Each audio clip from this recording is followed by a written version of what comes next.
New born ബേബീസിനെ ഉറക്കാനായിട്ട് വളരെ easy ആയിട്ടുള്ളൊരു മാർഗ്ഗം തന്നെയാണ് സ്വാഡ്ലിംഗ്. സ്വാഡ്ലിംഗ് എന്ന് പറഞ്ഞു കഴിഞ്ഞാൽ നമ്മുടെ ന്യൂ ബോൺ ബേബീസിനെ നമ്മൾ തുണി ഉപയോഗിച്ച് ഒരു പ്രത്യേക രീതിയിൽ ഇങ്ങനെ കവർ ചെയ്ത് വെക്കാറുണ്ട് അല്ലേ, അതിനെയാണ് നമ്മൾ സ്വാഡ്ലിംഗ് എന്ന് പറയുന്നത്. ഇങ്ങനെ ചെയ്യുന്നതിലൂടെ നമ്മൾ കുഞ്ഞുങ്ങളെ ഉറക്കി കിടത്താൻ നേരം കുഞ്ഞുങ്ങൾ ഞെട്ടി ഉണരുന്നതും അതുപോലെ തന്നെ ഉറക്കത്തിൻ്റെ ഇടയിൽ ഞെട്ടി ഉണരുന്നതും ഒക്കെ കുറയ്ക്കാനായിട്ട് നമുക്ക് സാധിക്കാറുണ്ട്.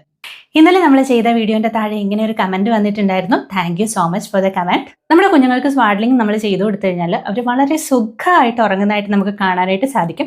അതുകൊണ്ട് തന്നെ ഈ ഒരു കാര്യം നമുക്ക് വീണ്ടും വീണ്ടും ചെയ്യാനായിട്ട് തോന്നാനുള്ള ചാൻസ് വളരെ അധികമാണ്. പക്ഷേ സ്വാഡ്ലിംഗ് പലപ്പോഴും നമുക്ക് 2 മാസം വരെയൊക്കെയാണ് ചെയ്യാൻ പറ്റുക.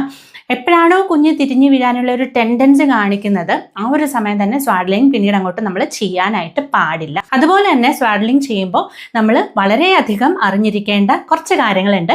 അതിനെക്കുറിച്ചുള്ള വീഡിയോ നമ്മൾ നേരത്തെ തന്നെ ചെയ്തിട്ടുണ്ടായിരുന്നു. നിങ്ങൾക്ക് അതിനെക്കുറിച്ചിട്ട് ഡീറ്റെയിൽ ആയിട്ട് അറിയണമെന്നുണ്ടെങ്കിൽ ഞാൻ താഴെ ലിങ്ക് കൊടുത്തേക്കാം, അതിൽ കയറി നോക്കിയാൽ മതി.